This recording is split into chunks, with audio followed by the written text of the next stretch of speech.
Number 25, find the first three non-zero coefficients of the Fourier cosine expansion of this piecewise function here. Often, because piecewise functions end up giving you very complicated results, it's hard to write down the general term. So I might just ask you for the first three non-zero coefficients, or sometimes I might ask you first three non-zero terms. I'll show you both how to do this. Okay, for cosine expansion, you have to use the formula an is equal to 2 over L, 0 to L of the function times the cosine of n pi over L times x dx. And although you have this single formula, you have to calculate a0 separately. So you should really think of this single formula as formula for two different cases. One where n is 0 and one when n is not equal to 0. Because if n is equal to 0, then you have cosine of 0, which gives you 1, and the cosine just completely disappears. And you end up with a completely different integral. Okay, so we're going to calculate a0 first. Now, how do we figure out what L is? Well, if you look at the function here, it's defined from 0 to 1 and 1 to 2, so it's defined from 0 to 2, right? Although there's a problem here, 1 is not defined, but when it comes to integrals, the value at a point doesn't contribute anything. So since your interval is from 0 to 2, you have L equals to 2. So that's what we're going to take. And when you integrate a piecewise function, you have to divide the integral into each individual intervals where you know the explicit formula for the function. So that's what we're going to do. We're going to split the 0 to 2 into 0 to 1 and then 1 to 2. For 0 to 1, we use x. For 1 to 2, we use 2 minus 2x. So that's brought down here. We're integrating that. And this is just a simple integral. Everyone can do this, and you end up with negative 1/2. So that part shouldn't be that hard. Okay, now for a1 and a2, I could have done the integral individually, but I see that they both require tabular integration of these two forms, so I just wrote these formulas separately. Let me just show you how this one's done, and then you'll probably be able to do this one on your own. Okay, so you have plus minus dn integral, and then you use Lie8. So since you have a trig here, so you want to you have a trig here, so you put cosine kx here, and you put the polynomial 2 minus 2x here, and then when you differentiate this, that's negative 2. Differentiate this is 0. Integrating this gives you 1 over k sine kx, and integrating this again, you get negative 1 over k squared cosine kx, and then it's plus minus plus, and then you do across, and then you go down like that, so it's 2 minus 2x times this, so that's what you get from here. And also negative times negative times negative, that's negative 2 over k squared, you get that, and then cosine kx is also multiplied. Okay, and then I mean, you should put plus c for both, but we don't care. We're just trying to use these for our definite integrals. So let's apply this. All right, so first for a1, n is 1 in this formula, so it's 1 times pi over 2. So that's why we wrote down pi x over 2. 0 to 2, everything's supposed to be as it's supposed to be, so that's good. And again, like before, we have to split the integral into 2 from 0 to 1 and 1 to 2. So we have these two integrals. And for this one, I use this formula with k being pi over 2, right? It's pi over 2 times x, so k is like pi over 2, which means 1 over k is 2 over pi, 1 over k squared is this squared, so it's 4 over pi squared. So I'm just quoting this formula with k being pi over 2 here. And then it's from 0 to 1, so you integrate from 0 to 1. Same thing's done here. Again, k is pi over 2, so you put it here, and then there's 1 over k, which is 2 over pi, and then 1 over k squared is 4 over pi squared, but then you multiply by 2, so it's negative 8 over pi squared. So these are the integrals that you have, and you have to plug in the endpoints. Now, When you plug in 1, you get sine of pi over 2, which is 1, right? And then this is 1, so you have 2 over pi as the answer when you plug in 1. When you plug in 1 here, cosine pi over 2 is 0, so you only get pi over 2 as your first answer. Okay? No, not pi over 2, 2 over pi. And that I wrote right here. So that's just 2 over pi. And then if you plug in 0, sine of 0 is 0. Cosine 0 is 1, so 4 over pi squared is what you're going to subtract. So what I have really is 2 over pi minus 4 over pi squared, and to combine it into a single fraction, I multiply pi top and bottom, and that's why I have 2 pi minus 4 here. And the second one, sine, if you plug in 2 here, you get sine of pi, which is 0. When you plug in 2 here, you get cosine of pi, which is negative 1, but negative 1 times negative 1 is positive 1, so you get a over pi squared.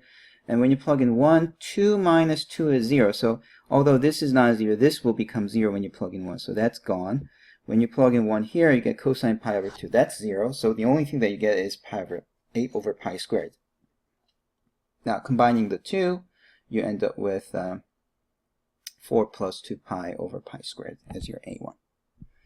A2 is done similarly. Again, you use the formula that we just had before. The only difference is that now k is pi.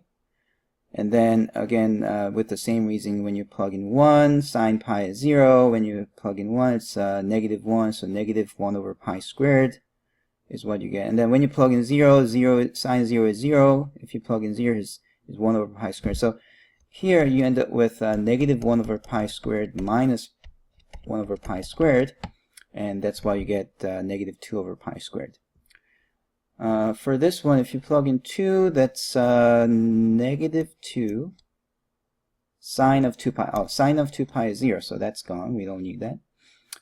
When you plug in 2 here, cosine of 2 pi is 1, so you end up with negative 2 over pi squared when you plug in 2. When you plug in 1, sine pi is 0, so again, that's gone. When you plug in 1, it's cosine of pi, which is negative 1. Negative 1 times negative 1 is positive. So you have positive 2 over pi squared, but you have to subtract the 2. So you have to subtract the 2, which gives you negative 4 over pi squared, and combining the 2, you get negative 6 over pi squared. So we found the first three coefficients. However, if the question was first three non-zero terms, you have to know how to write them as series. See, the Fourier series, Fourier cosine series is a0 over 2 plus sigma n from 1 through infinity of an cosine n pi over lx, right? So when you have your a0 as negative 1/2 divided by 2, you get negative 1/4, and then you plug in a1 of cosine 1 pi over 2x, you get this. So these values that we got, it's brought down here. So that's how you write down the answer if the question says terms, first three non-zero terms, and it's important that you also know how to write it in this form. Now it says repeat A for the Fourier sine expansion. For the Fourier sine expansion, the formula is Bn equals to 2 over L 0 to L of f of x sine of n pi over Lx dx. Okay, and for n equals to 0, because you have sine of 0 and sine of 0 is 0, you don't get anything. So this formula is really for n 1 or greater. And again, you see that there are integrates by parts that's used over and over again, so it's easier if you just calculate these separately for different values of k, and then you just do the same type of calculation like before, and then if you do b2, b3 that way, you get these answers.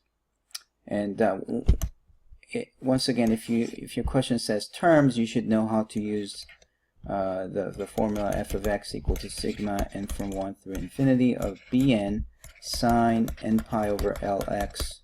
You should use this and use the values of b for b1, b2, b3 and put it like this and write it as plus dot dot dot. So that's how you write down the answer in terms. question 26, find the Fourier expansion of the following functions. All right, first, f of x equals to absolute value of x. Now, you should remember that the graph of the absolute value of x is like this V-shaped thing. And because it's a V-shaped thing, it's symmetric with respect to y-axis, which means it's an even function. Since it's an even function, the odd terms disappear, so bn's are all 0. You only have to calculate an. And you just use the formula for an, which is 1 over L, integration from negative L to L, f of x times cosine n pi over Lx dx. So that's how you calculate an. And so you write this down. But since our function f of x is an even function, you double the integral and you integrate over the half of the interval. Okay, so this is what you have to calculate. Now, if you are questioning why this formula is different from the previous one, this is the formula for Fourier series in general. The previous an that I wrote down, maybe over here, the previous an that I wrote down here, this is for Fourier cosine series. So if you are being asked to explicitly find the Fourier cosine series, this is the formula that you use. And if you're just being asked for Fourier series, then for an you have to use this, and for bn you have to use 1 over L, negative L to L, f of x sine n pi over Lx dx. Okay. Alright, so you have this, and then you should also know that this again has to be calculated separately for n equals to 0 case. So a0 should be calculated separately, and that's what I'm doing here. a0 is calculated separately. There's no cosine in that case because cosine of 0 is 1. And then we integrate this, and remember that the absolute value of x doesn't do anything if x is already positive. Since you're integrating from 0 to pi, x values are positive, so you only have to integrate x by itself. There's no need to think about the absolute value here. And the integral of x is 1/2 x squared, and you plug in pi, 2 and 2 cancels, and you have pi squared divided by pi, which is just pi. So that's your a0. Okay, for an, you again use the fact that f of x is even times even is even, therefore this is an even function. If it's an even function, you can double the integral over the half of the domain, and then you use integration by parts. This is just a tabular integration, just like what we had before, so it shouldn't be that hard. And then if you plug in pi, sine n pi is 0. When you plug in 0, sine of 0 is 0. So this thing doesn't produce anything for pi or 0. The only thing that does produce something is this thing here. When you plug in pi here, you know that cosine n pi is same as negative 1 to the nth power, so that's what I wrote here. So 1 over n squared, negative 1 to the nth power. And then when you plug in 0, cosine 0 is 1, so this is what you get. You subtract the 2. This is your value of the an. And then you use the generic formula, which is f of x equal to a0 over 2 plus sigma n from 1 through infinity of an cosine n pi over Lx plus bn sine n pi over Lx. Okay. So, but because our bn's are all 0, this doesn't show up, and you only get the cosine series. Okay, so that's the answer.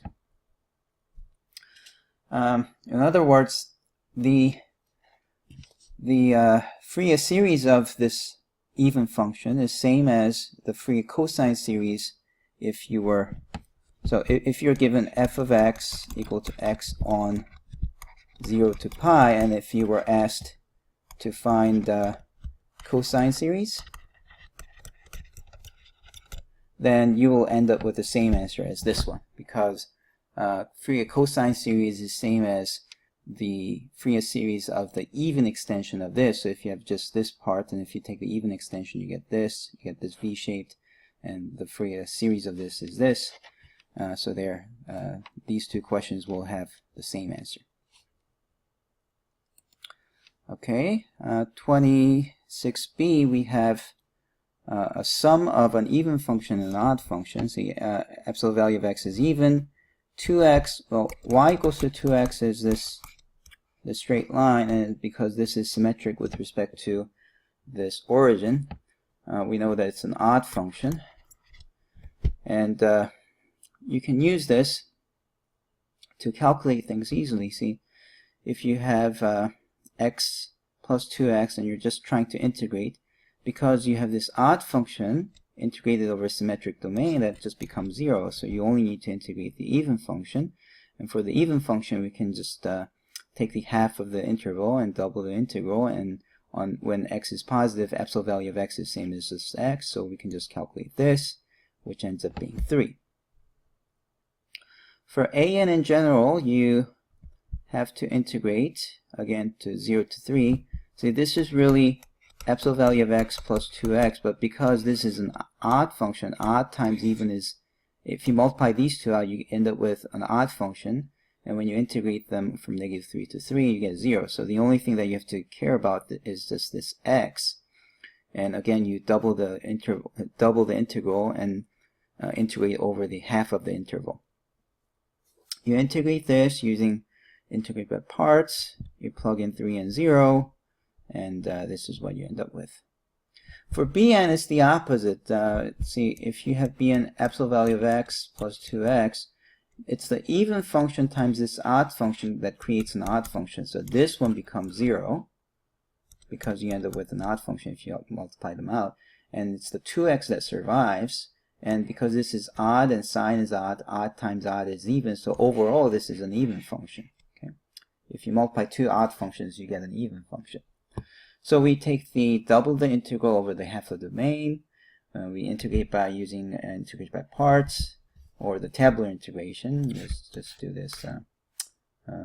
D integral plus minus sine of n pi over 3x, and then put 2x here. And if you work this out, you get this. And then when you plug in 3, you see that when 3 is plugged in, you get cosine n pi, which is -1 to the nth power. And you get 3 here, but that 3 is canceled away by this 3, so you end up with 2 times -6, which is -12. Okay. If you plug in 3 here, it's sine of n pi. Sine of n pi is 0. Maybe I should write this down. Okay. And then when you plug in 0, cosine 0 is 1, but when you plug in 0 into this x, that's 0. And sine of 0 is 0, so you don't get anything when x is 0. And the only thing that you get is when x is 3, in which case you get this as the answer. So that's your Bn. And then once again, you use this formula I mentioned before, this formula right here, for A0, An, and Bn, and your final answer is this format. All right? Okay, now part C, we have a piecewise formula here. So the piecewise function again has to be integrated over separate domains, and if you're curious to know what kind of function this is, it's like this. Okay. And then from -1 to 1, it's y equal to x, and from 1 to 3, or from -3 to -1, it's -1. So it's like this, and then suddenly goes down here. So that's the formula. This function doesn't have any symmetry at all.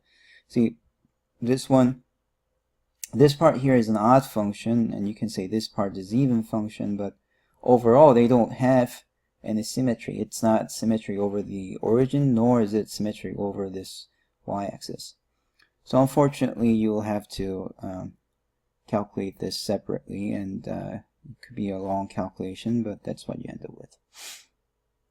Now, there are cases where you can still use even and odd. See, for the example over here, this is odd, that's even, so multiplying them you get odd, and it's a symmetric domain. It's very important that you have a symmetric domain. If it's not symmetric, you can't use the property of even or odd. But it is symmetric, and since you're integrating an odd function over a symmetric domain, that's just 0, so that goes away. And then for these, you could see that what you're doing is you're integrating this function, the same function, over -1 to 3 and 1 to 3.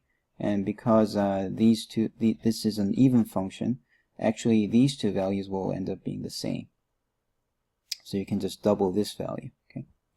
Or you can just do the calculation. It's not too bad to do the calculation. All right, so when you do the integral, you end up with sine of, let's see, if you integrate this, negative cosine is integrates to -1 over, actually 3 over n pi sine n pi x over 3, and you have to plug in 3 and 1.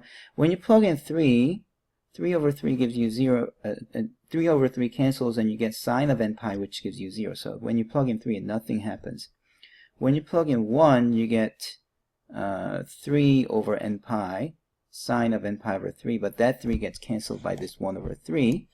And you get another one, the same thing from here, so you end up with this value here. That negative went away because if you're plugging this, it's minus. So minus cancels. So this is what you get for your AN. For BN, it's the same, almost the same story. And this time, this is an odd function, so these two will actually cancel each other. The domain here are symmetric, right? -3 to -1 and 1 to 3. This domain and that domain is symmetric, so you can use the property that you're integrating this function over a symmetric domain. And since you're integrating an odd function over a symmetric domain, it's going to go away. And over here, this is an even function. You can just integrate from 0 to 1 and double this, 2 over 3. And when you integrate this one by using the integration by parts, you'll end up with this complicated formula. Now, it is tempting to figure out what exactly cosine n pi over 3 is, but it's going to be very complicated. For example, when n is 1, you get cosine pi over 3, so you get 1/2. When n is 2, you get -1/2. When n is 3, you get -1. So you get very complicated values for these.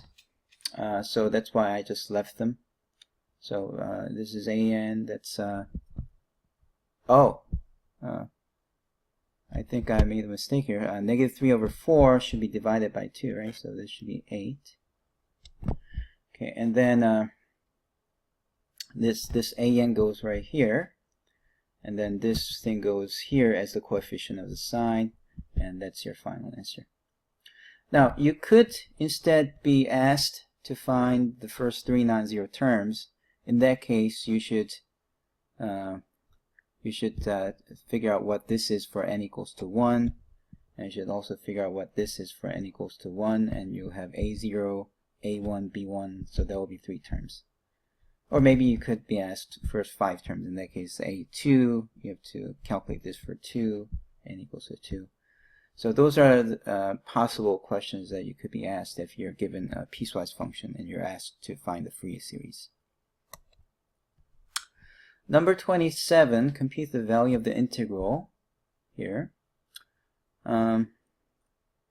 You have a seemingly impossible question, right? I mean, this is so complicated, it might take you hours to calculate it. However, we have the following formula called the orthogonality relation, which says if you have cosine and sine multiplied and you're integrating over a symmetric domain, then you're going to get 0 because it's an odd function, right? And if you have cosine multiplied, then it is an even function, so we have to be careful. But if it's specifically mx and nx, and you're integrating from -pi to pi, it says it's going to give you pi if m is equal to n. Only when these two match, you're going to get a non-zero value. And if they do not match, you're going to get 0. Okay, and you get the same kind of formula for sine and sine. Okay, so we're just going to use these formulas to calculate this easily. Okay, so we first take this integral, you multiply them out, and then each one of them could be split, and you have 5 integrals. For these integrals, you can see some of them are 0 just because it's odd. See, cosine's even, sine's odd, so it's overall even times odd gives you the odd function, so it's just 0 because you're integrating odd function over a symmetric domain. Again, 4x is odd, So see, x to the first power, that number is an odd number, so this is an odd function. Odd times even gives you odd, so that's again 0. 3 is an odd number, so x cubed is an odd function. Okay, 5x cubed is again an odd function, and even function times odd function gives you an odd function, and you're integrating over symmetric domain, so that's equal to 0. Now these here are both even functions, so you have to be careful here. But here, as you can see, 3x and 8x, those differ, right? 2 and 4, you can multiply them and put it outside as 8, right? So you really have just this form, cosine 3x and cosine 8x. But because 3 and 8 do not agree, the value of the integral is just 0. So that just becomes 0. And the only thing that gives you a non-zero thing is right here. You can pull the 4 and 10 out as negative 40 here. And if these two numbers match, we know that the orthogonality relation says that it's pi. So you write down the value of this as pi, and you get negative 40 times pi, which is negative 40 pi. So that's the answer to 27.